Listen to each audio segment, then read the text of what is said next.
श्री शिवाय नमस्तुभ्यम। हम सबको पता है कि जो सावन का पवित्र महीना था वो खत्म हो चुका है और आज है 20 अगस्त, यानी कि आज से लग रही है भादो, जो कि पहला ही दिन पड़ रहा है मंगलवार का, यानी कि हनुमान जी का। और ये वीडियो होगी कि अगर आपको अपनी फैमिली में, परिवार में बहुत सारी खुशियां चाहिए तो आज आप सभी को अपने घर पे, कहीं बाहर नहीं जाना, अपने घर पे 2 दीपक चुपचाप हनुमान जी के सामने लगाना है। पूरी फैमिली, पूरा परिवार आपका हमेशा खुश रहेगा, ठीक है ना। लेकिन ये दोनों दीपक अलग अलग जगहों पे लगाने हैं, कौन सी चीज़ों से लगाने हैं इसकी बात हम लोग करेंगे, ठीक है ना। चलो स्टार्ट करते हैं। सबसे पहले हम लोग बात करते हैं जो पहला दीपक आपको लगाओगे वो किसका लगाना है। तो आपको जो दोनों दीपक लगाने हैं ना, वो 2 के दोनों दीपक आपको किसके लगाने होंगे, इस तरीके से मिट्टी का दिया। ध्यान रखिएगा, मिट्टी का दिया जरूरी नहीं है कि नया ही हो, आप चाहो तो पुराना भी इस्तेमाल कर सकते हो, कोई इशू नहीं है, कोई दिक्कत नहीं, ठीक है ना। देखो आपको यहां पे दीपक दिख रहा है। सबसे पहले बात करते हैं, पहला जो दीपक होगा वो आपको कौन सा लगाना होगा, गोल बत्ती का। पहला क्या, जो दोनों दीपक लगाने हैं कौन से लगाएंगे, गोल बत्ती का दिया। लेकिन दीपक के नीचे और दीपक के अंदर दोनों जगहों पे अलग अलग चीजों को डालना, ठीक है ना। जो सबसे पहला दीपक होगा इसको उठाना और आपको लेना होगा जो भी बजरंग बली की फोटो, मूर्ति, प्रतिमा हो आपके घर के आसपास में, वहां पे जाना। अब जो पहला दीपक आपको जलाना है बजरंग बली के सामने, चाहे वो छोटी मूर्ति हो, बड़ी हो, फोटो हो, कैलेंडर में हो, कहीं पे भी हो हनुमान जी की फोटो, वहां पे जाएंगे और जो काला तिल है ना, उस काले तिल को इस प्रकार से पहले जमीन पे रख देना। थोड़ा सा काला तिल लेना और उसको जमीन पे रखेंगे। काला तिल रखने के बाद में जो मैंने आपको मिट्टी का दिया दिखाया ना, उस मिट्टी के दीपक को आपको ऐसे रखना है। अब यहां पे हमें किसका नाम लेके जलाना है, सारा खेल यहीं पे स्टार्ट है।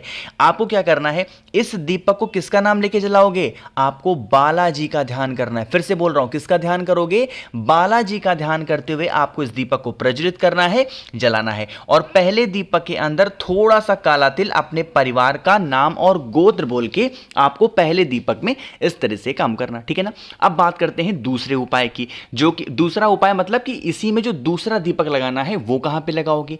जैसे जब हम लोग के घर होते हैं ना, उसमें कई गेट होते हैं। एक हमारा मेन गेट होता है लोहे वाला, आप सभी के घरों में भी होगा। क्या करिएगा, इस लोहे के जो मेन गेट होता है ना, जब आप घर के अंदर घुसते हैं ना, उसके राइट साइड में आपको जो दूसरा दीपक है उसको रखना है। और ये भी कौन से जलाओगे, गोल बत्ती का। और इस दीपक को भी किसके नाम से जलाना है, बालाजी के नाम से। लेकिन इस दूसरे दीपक को जलाने की जो विधि है वो बदल जाती है। आपको क्या करना होगा, जो आपके पास में पहले दीपक में काला तिल डाल के जलाया, लेकिन इस दूसरे दीपक में आपको इस दीपक के नीचे चावल के कुछ दानों को रखो। क्या रखोगे, चावल के कुछ दानों को रखोगे। लेकिन जलते हुए दीपक के अंदर बालाजी के नाम से ही आपको क्या करना है, काले तिल को डाल देना। देखो गलती मत करिएगा, बहुत स्पेशल सा है, गुरुजी की किताब से पढ़ के आपको समझा रहा हूं। जो पहला दीपक होगा ना, उस पहले दीपक में दीपक के नीचे भी काला तिल होगा और दीपक के अंदर भी काला तिल होगा, बालाजी के नाम से जलाना। लेकिन जो दूसरा दीपक होगा वो घर के मेन गेट के बाहर जलाएंगे, दीपक के नीचे चावल के दानों को रखेंगे और दीपक के अंदर काला तिल डालेंगे। बालाजी के नाम से इस उपाय को करना होगा, ठीक है ना। बात आ रही क्या समझ में। तो यहां पे हम सभी लोगों ने बात कर ली है अपने भादों के पहले मंगलवार के अपने पहले उपाय की। आगे बढ़ते हैं बस वीडियो के हम लोग अपने दूसरे उपाय की तरफ, जो कि आपको करना है किससे, बेल पत्र के साथ में। बात करते हैं कि भैया इस उपाय को करने से फायदा क्या होगा। जो भी व्यक्ति भादों के पहले मंगलवार पे इस उपाय को करता है, उसकी बरसों पुरानी जो मनोकामना होती है, जो इच्छा होती है, वो शिव शंभू भोलेनाथ पूरी जरूर कर देते हैं, ठीक है ना। चलो बात करते हैं इस उपाय की।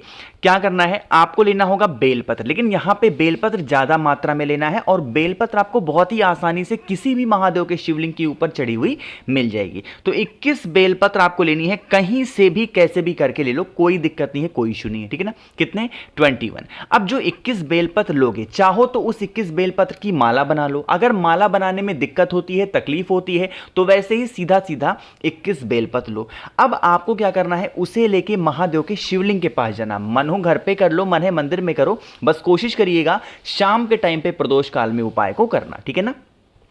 पहुंच गए महादेव के शिवलिंग के पास में, आपके पास में है 21 बेलपत्र है। आपको क्या करना होगा, उसी 21 बेलपत्र को अपने सीने से, अपने हृदय से लगा करके, और जो आपकी मनोकामना है, जो आपके विशेष हैं, उस मनोकामना का ध्यान करते हुए, मनोकामना महादेव से कहते हुए 21 की 21 बेलपत्र किसी भी तरीके से, मन हो एक एक करके, मन है एक साथ, मन है माला बना के, किसी भी प्रकार से महादेव के शिवलिंग के ऊपर अगर आप रतिमान भगवान, कौन से भगवान, जो हनुमान जी होते हैं ना, उनके छोटे भाई का नाम क्या है, रतिमान, उनके नाम से अगर आप समर्पित कर देते हैं तो इससे भी महादेव बहुत प्रसन्न होते हैं और आपकी बरसों पुरानी जो मनोकामना होती है वो पूरी करते हैं। लेकिन सिर्फ हमें 21 बेलपत्र ही नहीं चढ़ाना है, आपको 1 लोटा शुद्ध जल तांबे के लोटे से श्री शिवाय नमस्तुभ्यम का जप करके ये भी आपको जरूर समर्पित करना, ठीक है ना, करके देखिएगा। तो यहां पे हम सभी लोगों ने बात कर ली है अपने 2 उपाय की। आगे बढ़ते हैं अब इस वीडियो के हम लोग अपने तीसरे उपाय की तरफ, जो कि ये जो तीसरा उपाय होगा वो है धन संपदा। बहुत सारे लोग मैसेज करते हैं, बहुत सारे लोग परेशान भी हैं, भैया हमारा कर्जा बढ़ता जा रहा, धन घर में नहीं टिकती, माँ लक्ष्मी का वास घर में नहीं होता, हमारे लिए कोई उपाय बता दो। तो आपको क्या करना है इस तीसरे उपाय को, लेकिन कैसे करना है उससे पहले जल्दी से कर दीजिए वीडियो को लाइक, और मेरे जितने भी भाई बहन आवाज़ मेरी पहली बार सुन रहे हैं चैनल को ज़रूर सब्सक्राइब करेंगे, ठीक है ना। चलो समझने की कोशिश करते हैं। ये जो तीसरा उपाय है उसके लिए आपको लेना होगा चावल, क्या ना लोगे, चावल लेना। अब चावल को भी आपको कौन सा लेना है, कच्चा चावल लेना। देखो इस चावल में से क्या निकल रहा है, भाप निकल रहा है, तो आपको ऐसे भाप निकलता हुआ चावल नहीं, चावल तो पका हुआ हो, बहुत ज़्यादा नहीं, थोड़ा सा लेना, बहुत ज़्यादा नहीं, थोड़ा सा पका हुआ चावल लेना। और उस पके हुए चावल को क्या करेंगे, लेंगे, साथ ही साथ 7 बेलपत्र लेना। मेरी बात बहुत ध्यान से सुनिएगा, इससे प्यारा उपाय धन संपदा का नहीं हो सकता। फिर एक तांबे का लोटा लीजिएगा, उसमें जल भरिएगा अपने घर से और पहुंच जाना सीधा महादेव के शिवलिंग के पास में, फेस रखिएगा उत्तर दिशा, नॉर्थ डायरेक्शन। एक चीज़ का ध्यान रखिएगा, जो चावल आप लोगे आखिर उसको पकाओगे ही, तो गरम गरम चावल मत लेना, वो चावल जब ठंडा हो जाए उसके बाद में उससे लेके महादेव के शिवलिंग के पास पहुंचना। यह उपाय भी आपको शाम के टाइम पे प्रदोष काल में ही करना, मन है घर पे कर लो, मन है मंदिर में, ये आपके ऊपर है। जितना भी चावल आपने लिया है, थोड़ा सा ज़्यादा जितना भी लिया है, उसको पहले चावल को महादेव के शिवलिंग के ऊपर समर्पित करना। क्या करेंगे, चावल को महादेव के शिवलिंग के ऊपर पहले अच्छे से चिपका देना।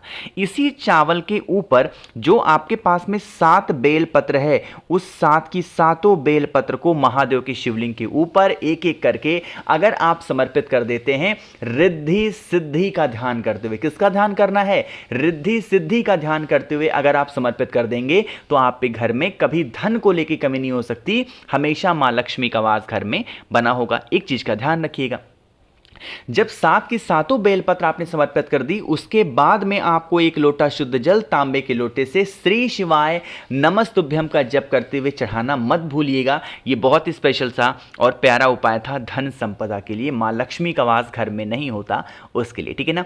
आगे बढ़ते हैं इस वीडियो के सबसे फेमस, सबसे जरूरी और बहुत ही स्पेशल से उपाय की, लेकिन इसके लिए आपको मैं 2 ऑप्शन बताऊंगा कैसे करना है, बहुत ध्यान से सुनिएगा, ठीक है ना। ये वही उपाय है जो हमें धतूरे से करना है, बट यहां पे काफी लोग कहते हैं भैया हमें धतूरा नहीं मिलता, हम उसके लिए क्या करें। अगर आपको धतूरा नहीं मिलता तो उसके लिए आप बिल्कुल परेशान ना हो, धतूरे के जगह पे आप शमी का 1 पत्ता भी ले सकते हो, है ना। तो आपको ये ऑप्शन बता दिया। अब बात करते हैं इस उपाय की। जैसे मान लीजिए कि आप प्रदोष व्रत रहते हो, आप पशुपति व्रत रहते हो, फिर भी आपकी कोई ऐसी विशेष है ना जो अधूरी रह जा रही हैं और वो इच्छा पूरी नहीं हो पा रही, उसके लिए एक धतूरा लेना। इस धतूरे को फोड़ के इसका बीज निकाल लो, ठीक है ना। धतूरे को क्या करोगे, फोड़ के बीज निकाल लो। मैंने क्या बताया, अगर धतूरा नहीं मिलता तो उसकी जगह पे क्या लोगे, एक शमी का पत्ता लेगा। अगर आपको धतूरा मिला है तो एक तांबे के लोटे में जल भरिएगा, या फिर नहीं मिला है तो भी जल लेकर के पहुंच जाएंगे महादेव के शिवलिंग के पास में, फेस रखिएगा उत्तर दिशा। जो आपको धतूरा मिला है, अगर आपको उसकी बीज मिल गई है तब तो बहुत अच्छी बात है, नहीं मिली है तो उस शमी पत्र को या फिर धतूरे के बीज को महादेव के शिवलिंग के ऊपर समर्पित करके, और आपको अपना हाथ, अपना राइट हैंड रख करके जो आपकी मनोकामना है, जो आपके विशेष हैं उसको कहेंगे। साथ ही साथ आपको एक तांबे के लोटे में जल श्री शिवाय नमस्तुभ्यम का जप करते हुए समर्पित करना, ठीक है ना। समर्पित करने के बाद में यही जल बहता हुआ नीचे गिरेगा, आपको यहां पे भी अपना हाथ लगा करके और महादेव से अपनी विनती को, अपनी मनोकामना को कह देनी है। यकीन मानिए जिस इच्छा से आप इस उपाय को कर रहे हो वो विश आपकी पूरी जरूर हो जाएगी, ठीक है ना। तो मैंने कोशिश की आप सभी को बहुत ही अच्छे से प्यार से समझाने की। वीडियो पसंद आई हो तो लाइक करिएगा, कुछ पूछना है नहीं समझ में आया नीचे कमेंट सेक्शन में पूछें, और मेरे जितने भी भाई बहन आवाज़ मेरी पहली बार सुन रहे हैं चैनल को ज़रूर सब्सक्राइब करिएगा। श्री शिवाय नमस्तुभ्यम।